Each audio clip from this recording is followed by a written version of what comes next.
자, 우리 인사합시다. 은혜 받읍시다. 네. 하나님의 사랑과 은혜가 항상 우리 가운데 충만하게 되기를 주의 이름으로 축복합니다. 할렐루야.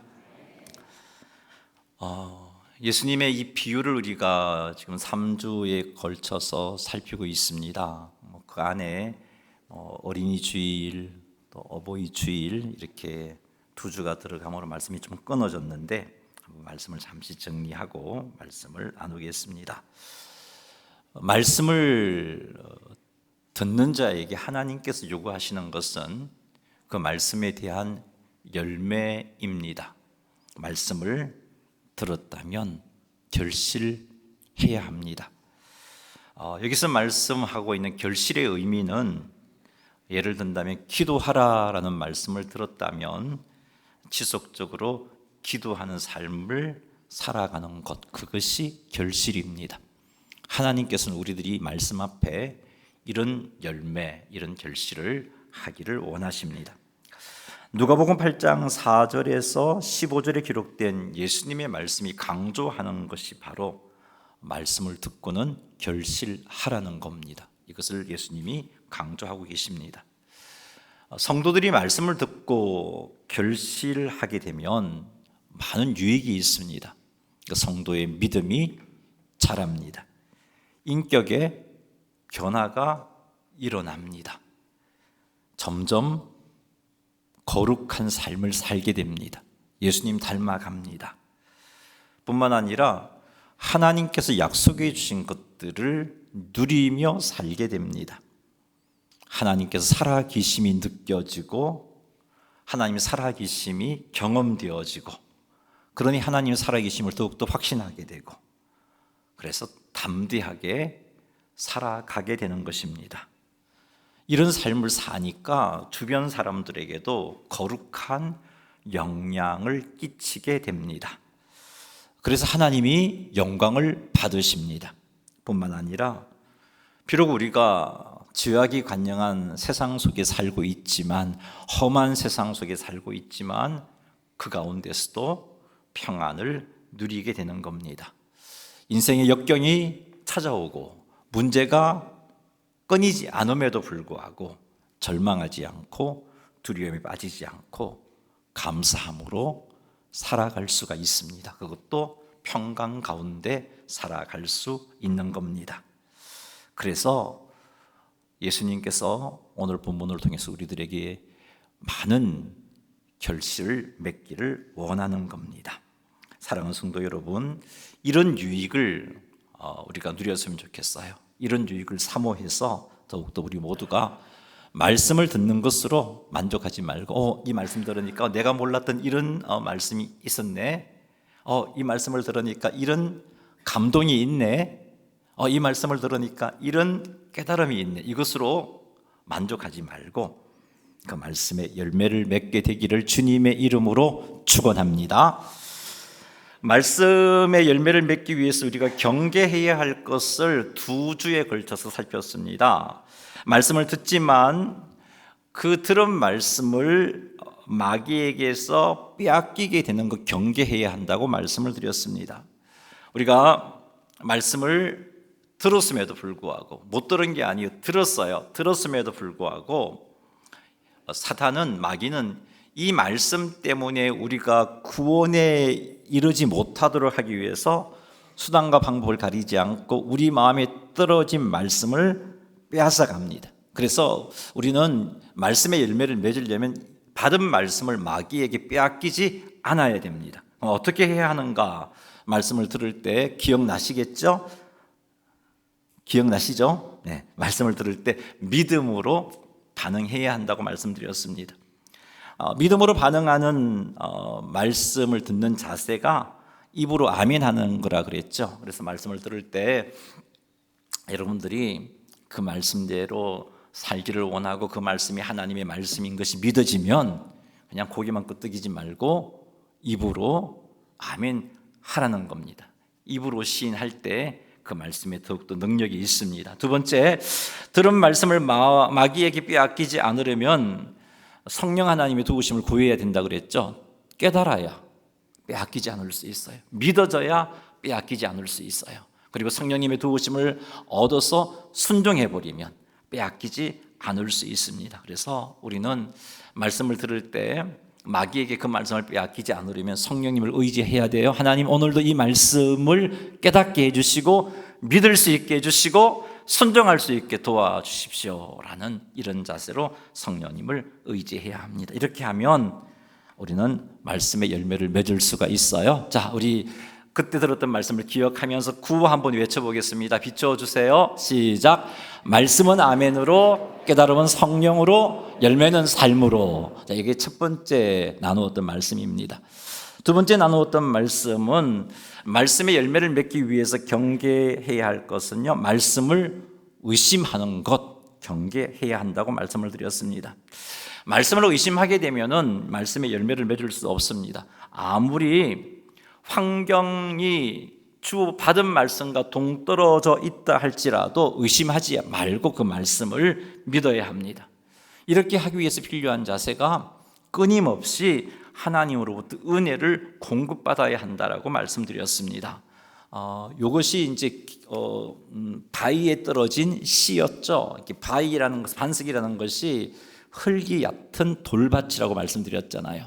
그곳에 씨앗이 떨어져서 삭을 틔웠지만 밑에 반석이 있다 보니까 습기를 공급받지 못하니까 결국은 말라 죽어버리잖아요. 그것처럼 우리가 말씀을 듣고 깨달았는데 하나님으로부터 끊임없는 은혜를 공급받지 못하면 그 말씀의 열매를 맺을 수가 없는 거예요. 그래서 말씀의 열매를 맺기 위해서 필요한 자세가 하나님으로부터 끊임없는 은혜를 공급받을 수 있도록 해야 된다는 건 말씀드렸어요. 그래서 그때 외쳤던 구호가 이겁니다. 같이 한번 외쳐보겠습니다. 시작.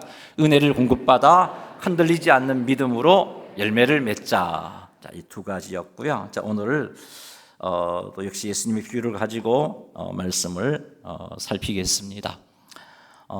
오늘 우리가 나눌 비유가 세 번째, 그 예수님이 말씀이 떨어졌을 때 삭을 틔우지만 가시밭에 떨어져서 그 가시의 기운 때문에 열매를 맺지 못한다는 이 부분을 가지고 나누겠습니다. 그래서 이 부분을 통해서 우리가 하나님 앞에 말씀에 풍성한 열매를 맺기 위해서 어떻게 해야 하는지, 무엇을 경계해야 하는지 한번 살펴보도록 하겠습니다. 7절 한번 읽어보죠. 더러는 가시떨기 속에 떨어짐에 가시가 함께 자라서 기운을 막았고. 누가복음 8장 7절인데 잘못 나왔나요? 자, 여기 씨 뿌리는 자가 씨를 뿌렸는데 그 중에 일부가 가시떨기에 떨어졌습니다. 그런데 그 씨가 떨어져서 싹을 틔웠지만 가시가 자라서 기운을 막아버렸어요. 그래서 열매를 맺지 못했습니다. 이 비유에 대해서 예수님께서 이렇게 설명해 주셨어요. 누가복음 8장 14절 말씀 같이 한번 읽어보도록 하겠습니다. 가시떨기에 떨어졌다는 것은 말씀을 들은 자이나 지니는 중 이생의 염려와 재물과 향락의 기운이 막혀 온전히 결실하지 못하는 자요. 아멘. 예수님의 이 말씀에 의하면 가시떨기에 떨어졌다는 것은 말씀을 들었지만 이생의 염려 때문에, 재물 때문에, 향락 때문에 그것의 기운이 막혀서 온전히 결실하지 못하는 사람이다라고 그렇게 예수님이 설명해 주셨어요. 여기서 말씀을 결실하지 못하게 만드는 원인을 우리는 세 가지를 깨달을 수 있습니다. 예수님께서 말씀해 주신 이 말씀의 결실을 맺지 못하는 세 가지 원인은 첫 번째는 이생의 염려이고요, 둘째는 재물이고 셋째는 향락입니다. 자, 오늘은 이 세 가지를 다 살펴볼 시간이 안 되더라고요. 준비를 하다 보니까. 그래서 이 세 가지 원인 가운데 첫 번째 이생의 염려와 재물에 관해서 한번 살펴보도록 하겠습니다. 말씀의 열매를 맺지 못하는 예수님이 말씀하신 첫 번째 원인은 이생의 염려입니다. 이생의 염려라는 것은 우리가 일상생활에서 경험하게 되는 모든 걱정과 근심을 의미합니다. 우리가 살면서 걱정하는 그 모든 것, 염려들이 이 생의 염려들입니다. 여러분들이 현재 걱정하고 염려하고 있는 모든 것들이 이 생의 염려입니다. 예를 든다면 아이를 학원에 보내야겠는데 주변에 보니까 많은 곳으로 학원을 보내고 있어요. 그런데 그렇게 하려고 하니까 좀 경제적으로 따라주지도 않고 그게 걱정이 되는 거죠. 이러다가 우리 아이가 도태되는 것 아닌가 그런 생각을 하는 겁니다. 경제적인 상태가 현재도 힘든데 내 남편이 퇴직하게 되면 어떻게 살아갈까? 이런 염려들.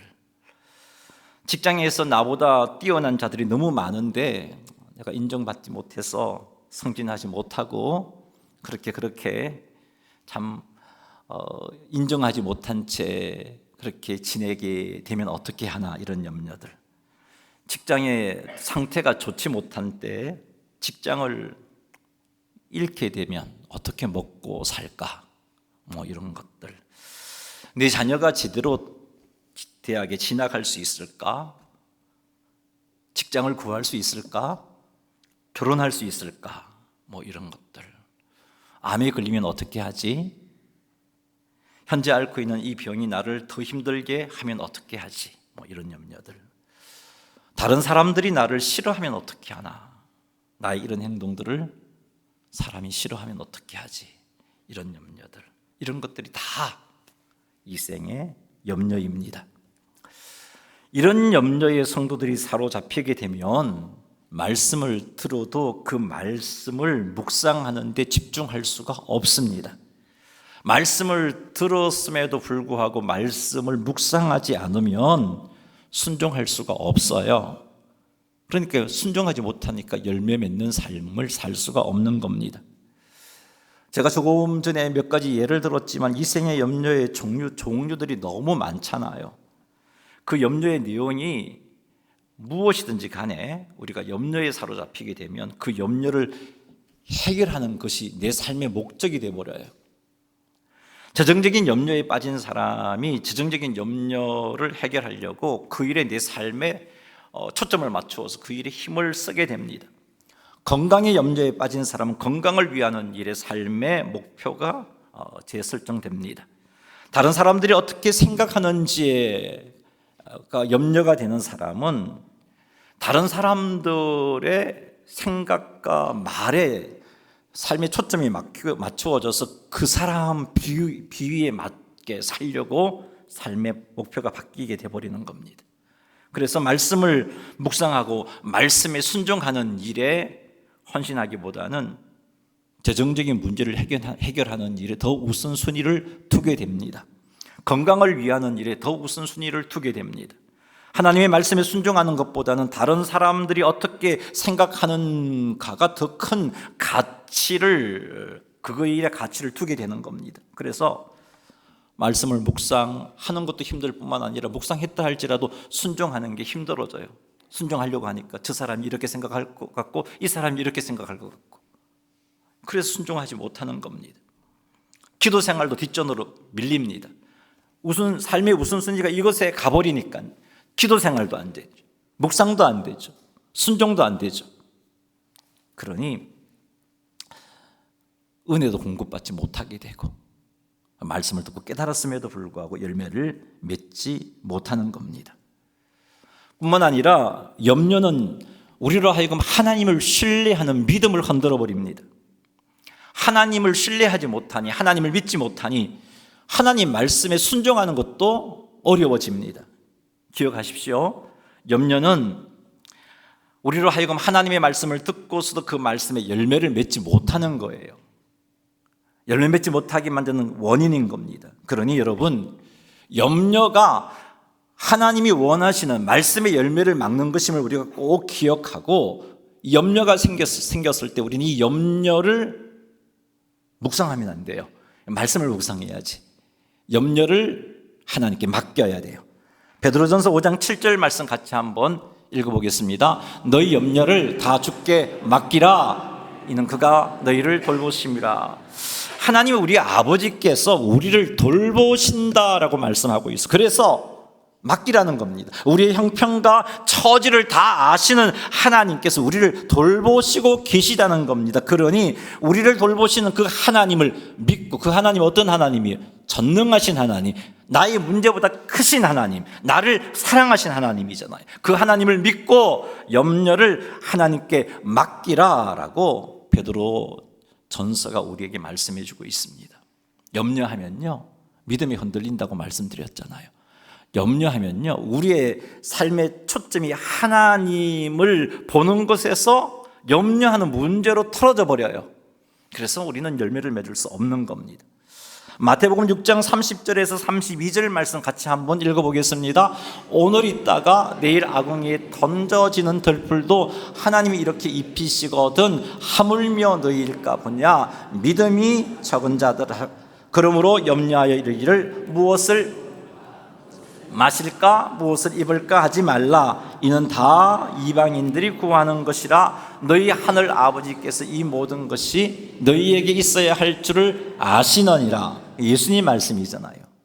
오늘 있다가 내일 아궁이에 던져지는 들풀도 하나님이 돌보시는데, 우리를 위하여서 하나밖에 없는 아들 예수 그리스도를 죽게 하신 그 하나님께서, 나를 그렇게 사랑하신 하나님께서 우리를 돌보시지 않겠느냐, 이게 예수님의 말씀이잖아요. 그 말은 무슨 말인가요? 틀림없이 돌보신다는 겁니다. 틀림없이 돌보신다는 겁니다. 너희들이 들풀보다 귀한 존재 아니냐? 틀림없이 돌보신다는 겁니다. 그러니 하나님의 돌보심을 믿고 염려하지 말아라, 이게 예수님의 말씀입니다. 예수님의 말씀을 보면요, 염려는 누가 하는 거냐? 하나님 믿지 않는 자들이 하는 거예요. 이방인들이 하는 거라고 말씀하고 있잖아요. 염려는 하나님을 믿지 않는 자들이 하는 거예요. 사랑하는 여러분, 하나님을 믿으십니까? 여기는 덜 믿고 여기는 많이 믿는 것 같아요. 다시 한 번 더 묻겠습니다. 하나님을 믿으시는가요? 그러면 그 염려를 하나님께 맡겨야죠. 여러분을 하나님이 사랑하시고 여러분을 돌보신다는 걸 믿으신다면 맡겨야 돼요. 우리 찬양 하나 하겠습니다. 아무것도 두려워 말라 찬양하겠습니다.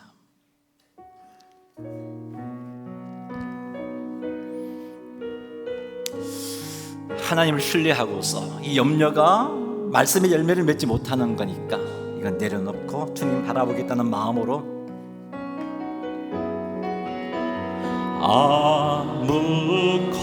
아무것도 두려워 말라. 주 나의 하나님이 지켜주시네. 놀라지 마라. 겁내지 마라. 주님 나를 지켜. 한 번 더 고백하겠습니다. 아무것도 두려워 말라. 여러분, 마음에 무거운 짐들요, 그거 내려놓으십시다. 백해무익한 거예요. 우리 믿음을 흔들어버리고 절망하게 만들어요. 피폐한 삶을 살게 만들어요. 놀라지 마라. 겁내지 마. 주님 나를 지켜주시네. 아멘. 내 맘이 힘에 겨워 지칠지라도 주님 나를 지켜주시네.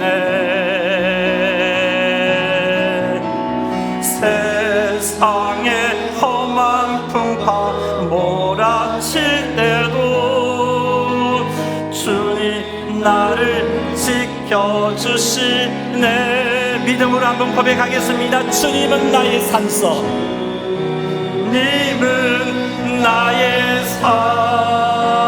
산성, 주님은 나의 요새, 주님은 나의 소망.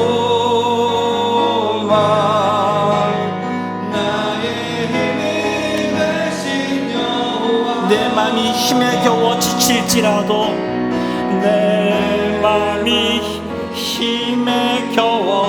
지칠지라도 주님 나를 지켜주시네. 세상의 험한 풍파 몰아칠 때도 믿음으로 고백합니다. 주님 나를 지켜주시네. 주님은 나의 산소. 아멘. 주님은 나의 요새. 주님은 나의 소망, 나의 힘이 되신 여호와. 아멘. 염려를 하나님께 맡기는 것은 우리가 하나님의 말씀의 열매를 맺을 수 있는 참으로 중요한 자세인 겁니다. 염려를 하나님께 맡겨야 되는데 어떻게 맡기는가? 그건 다른 게 아니고요. 염려가 있으면 그 염려를 가지고 하나님께 나아가 하나님 앞에 내려놓는 거예요. 내려놓으세요. 자꾸 염려가 생기면 자꾸 내려놓으세요. 어떻게 내려놓을까? 빌립보서 4장 6, 7절 말씀 여러분 외우는 말씀인데 같이 한번 읽어보겠습니다. 아무것도 염려하지 말고 다만 모든 일에 기도와 간구로 너희 구할 것을 감사함으로 하나님께 아뢰라. 그리하면 모든 지각에 뛰어난 하나님의 평강이 그리스도 예수 안에서 너희 마음과 생각을 지키시리라. 아멘. 자꾸 염려가 생기면요, 염려 대신에 어떻게 하라고요? 감사함으로 하나님께 아뢰라 그랬어요. 감사함으로 아뢰는다는 것은 응답해 주신다는 믿음 가지고 아뢰는 거예요. 아뢰면 어떻게 돼요? 평강이 내 마음에 생기는 거예요. 하나님의 평강이. 그러니까 염려를 극복할 수 있어요. 그래서 말씀의 열매를 맺을 수 있는 겁니다. 사랑하는 성도 여러분, 그러니 염려가 생기면 맡기세요. 5분 전에 맡겼는데 또 생겨요. 또 맡기세요. 괜찮아요. 맡기세요. 기도하세요. 감사함으로 기도하십시오. 그렇게 하셔서 염려 때문에 말씀의 열매를 맺지 못하는 우리 일들이 우리에게 생기지 않도록 하시기 바랍니다. 오히려 그렇게 함으로 풍성한 말씀의 열매를 맺으시는 성도님들이 다 되시기를 주님의 이름으로 축원합니다. 14절 말씀 다시 한번 읽어보겠습니다. 가시떨기에 떨어졌다는 것은 말씀을 들은 자이나 지내는 중 일생의 염려와 재물과 향락의 기운이 막혀 온전히 결실하지 못하는 자요. 아멘. 말씀의 열매를 맺는 일에 방해가 되는 두 번째 것은 재물입니다. 여기서 예수님께서 말씀하시는 재물은 단순히 돈이나 물질 그 자체가 아니라 재물에 대한 마음의 태도, 그 재물이 내 삶에 어떤 위치를 차지하고 있는가 하는 겁니다. 재물에 대한 어떤 마음의 태도가 우리들로 하여금 말씀의 열매를 맺지 못하게 하는 걸까요? 그건 다른 게 아니고 재물을 하나님보다 더 사랑하는 태도입니다. 재물을 하나님보다 더 의지하는 태도입니다. 이것이 말씀의 열매를 맺지 못하게 만들어요. 하나님의 말씀에 순종하는 것보다 돈을 버는 것을 더 중요하게 생각한다면 이게 바로 하나님보다 재물을 더 사랑하는 겁니다. 돈을 벌 수 있다면 하나님이 또 외면해 버리는 것, 이게 재물을 하나님보다 더 사랑하는 자세예요. 구약 성경을 읽어보면 겉으로는 하나님의 뜻을 찾는 것 같고 하나님께 순종하는 것 같은데 실제로는 재물을 더 사랑했다가 망해버린 인물이 한 사람이 있어요. 그게 누구냐? 발람입니다. 이스라엘 백성들이 출애굽하고 40년 광야 생활을 끝내고 하나님의 인도하심으로 이제 가나안 땅으로 들어가고 있어요. 하나님이 그들과 함께 하시니까 이스라엘의 대적들이 벌벌 떨었습니다. 요단 동편 땅에서 이스라엘 백성들을 대적했던 모든 이들이 정복당하고 말았어요. 그 모습을 지켜본 이 모압 왕이 마음에 큰 걱정이 생겼어요. 우리도 저렇게 이스라엘에게 먹힘을 당하겠구나. 어떻게 하면 이 이스라엘로부터 우리를 지켜낼 수 있을까? 모압 왕이 고민했어요.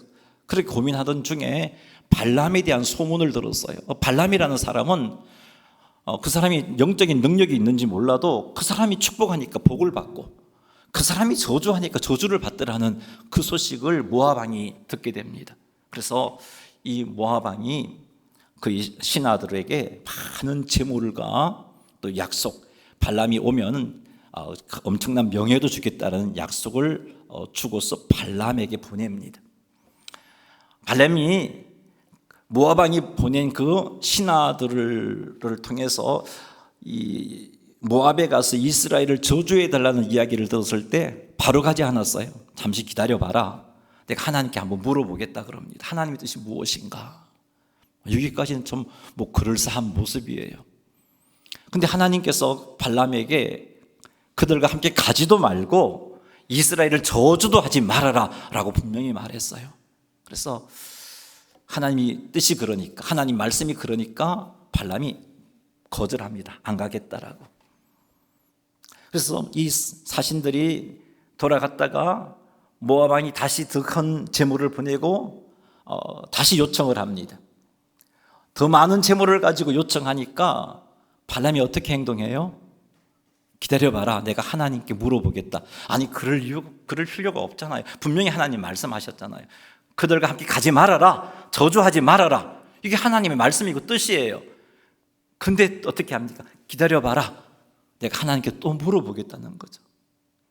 겉으로는 하나님 뜻을 살피고 겉으로는 하나님 뜻에 순종하겠다는 태도인데 이게 마음 한편으로는 재물을 더 사랑하는 게 있었기 때문에 혹시 하나님이 뜻이 바뀌어졌을지도 모르잖아. 그래서 하나님께 물었던 거예요. 이런 발람이 결국은 하나님이 강권적으로 간섭하니까 이스라엘을 저주하지 못해요. 그러니까 이 재물을 사랑했던 발람이 하나님 때문에 이스라엘은 저주하지 못했지만 아쉬운 거예요. 그 재물이 아쉬운 거예요. 그래서 이스라엘을 저주는 하지는 않지만 발람이 모압 왕에게 한 가지 방법을 제시해 줍니다. 내가 이스라엘을 저주할 수 없지만 저들이 하나님의 저주를 받아 망할 수 있는 길이 있어.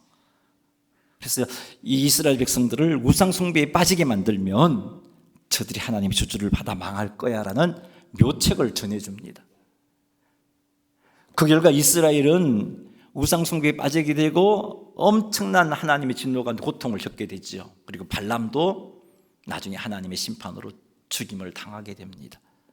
근데 발람의 이 자세가 돈을 사랑하는 마음 때문에, 하나님보다 돈을 사랑하는 마음 때문에, 하나님의 말씀을 들었음에도 불구하고 하나님의 뜻을 알았음에도 불구하고 결국은 그 말씀의 열매를 맺지 못하고 오히려 하나님의 진노 가운데 고통을 당했던 겁니다. 디모데전서 6장 10절 말씀 한번 읽어보겠습니다. 돈을 사랑함이 일만하게 뿌리가 되나니 이것을 탐내는 자들은 미혹을 받아 믿음에서 떠나 많은 근심으로 자기를 찔렀도다. 아멘. 돈을 사랑하면요, 돈을 하나님보다 더 사랑하면 결국은 하나님 말씀에 순종하지 못하게 돼요. 겉으로는 하나님 뜻을 찾고 그 뜻에 순종하려고 하는 모습들이 있다 할지라도 그 마음을 내려놓지 못하면, 돈을 사랑하는 마음, 하나님보다 더 사랑하는 마음을 내려놓지 못하면 결국은 하나님 말씀에 불순종하게 되는 겁니다. 그래서 돈을 사랑함이 일만하게 뿌리라라고 말씀하고 있습니다. 여러분 한번 살펴보십시오. 돈을 사랑하여서 하나님 뜻을 알고도 하나님 뜻에 순종하지 않고 있는 것 없습니까? 처음에는 그게 굉장히 두려웠는데 한번 해보니까 별일 없거든요. 그래서 계속해서 담대하게 하나님 뜻을 알면서도 불구하고 돈을 사랑하는 이 마음 때문에 하나님 뜻과 상관없는 삶을 살고 있는 것은 없습니까? 여러분, 이런 마음 있으면 결국은 말씀의 열매를 맺지 못해요. 그 말은 10년을 믿어도 20년을 믿어도 30년을 예수님을 믿어도 50년을 예수님을 믿어도 변화되지 않습니다. 삶이 변화될 수가 없어요. 예수님 닮을 수가 없어요. 하나님이 나와 함께 하심을 경험할 수가 없어요. 여전히 초보적인 신앙에 머물러 있을 수밖에 없고 무기력한 신앙생활을 할 수밖에 없어요. 그러니 여러분, 돈을 사랑하는 마음 포기하시기 바랍니다. 아유, 안 포기하시려고 그러네. 대단하시네 정말. 돈을 사랑하는 마음 포기하시기 바랍니다. 이게 어려워요. 자본주의 사회에서 어려워요. 진짜 어려워요. 그러니 기도하십시오. 주여, 돈을 사랑하는 마음 내려놓겠습니다. 도와주십시오. 두 번째는요, 재물이 말씀의 열매를 맺지 못하게 하는 또 다른 경우인데, 그것은 재물을 하나님보다 더 의지하는 거예요. 이것도 우리들로 하여금 말씀의 열매를 맺지 못하게 만들어요. 여러분, 노후를 위해서, 미래를 위해서 열심히 저축도 하고 보험도 들고 연금도 들고 그러면서 여러분의 노후와 미래를 위해서 하나님의 인도도 구하지 않고 기도도 하지 않고 있다면 그건 여러분이 하나님보다 돈을 더 의지하는 거예요.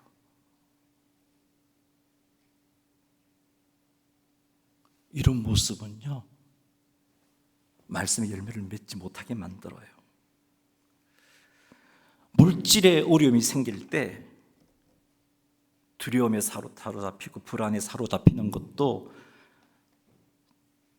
재물을 하나님보다 더 의지하고 있기 때문이에요.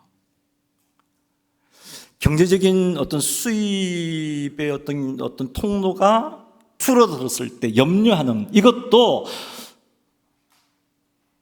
돈을 하나님보다 더 의지하고 있기 때문이에요. 사랑하는 여러분, 하나님보다 물질을 더 의지하는 것, 어리석은 행동 뿐만 아니라 그것 하나님 굉장히 싫어하는 행동이에요.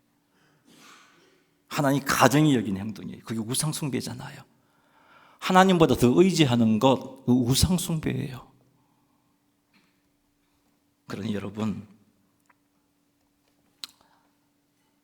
내 모습을 한번 점검해 보십시오. 내가 솔직하게 내 모습을 보니까 하나님보다 돈을 더 의지하고 있어요. 그게 깨달아지면 우리 하나님 앞에 내려놓으십시다. 재물을 하나님보다 더 사랑하는 것, 재물을 하나님보다 더 의지하는 것, 이런 태도는 우리들로 하여금 말씀의 열매를 맺지 못하게 만들어요. 그러니 이런 마음들을 회개하시고, 그래서 말씀의 풍성한 열매를 맺게 되는 성도님들이 다 되시기를 주님의 이름으로 축복합니다. 말씀을 뵙겠습니다. 예수님은 씨 뿌리는 자의 비유를 통해서 분명히 말씀하셨습니다. 말씀을 듣는 것으로 끝나는 것이 아니라 그 말씀이 열매를 맺어야 된다라고 말씀하셨습니다. 하지만 염려는요, 우리들로 하여금 말씀의 열매를 맺지 못하게 만들어요. 재물을 사랑하고 의지하는 태도는 말씀의 기운을 막아서 열매를 맺지 못하게 만들어요. 그러므로 우리는 결단해야 합니다. 염려를 하나님께 맡기겠다고 결단하셔야 돼요. 염려가 생길 때마다 감사함으로 기도하겠다라고 결단해야 돼요. 재물을 하나님보다 더 사랑하지 않기로 결단해야 되고, 하나님보다 더 의지 않기로 결단해야 합니다. 우리의 필요를 아시고 돌보시는 하나님, 우리를 위해 독생자를 십자가에서 죽게 하신 그 하나님을 신뢰하시기 바랍니다. 그 하나님을 더 사랑하시고 그 하나님을 더 의지하시기 바랍니다. 이렇게 하여 말씀을 듣는 것으로 그치지 않고 그 말씀을 삶으로 살아내어 열매 맺는 자가 되시기를 주의 이름으로 축복합니다. 열매 맺는 자는 하나님의 평안을 누립니다. 인격의 변화가 일어납니다. 하나님의 약속을 삶 속에서 경험하며 누릴 수 있습니다. 이런 모습이 우리 가운데 풍성하게 되기를 주님의 이름으로 축원합니다.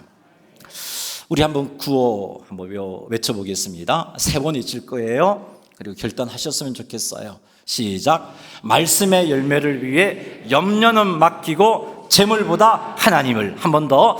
말씀의 열매를 위해 염려는 맡기고 재물보다 하나님을. 한 번 더 크게 한번 해봅시다. 시작.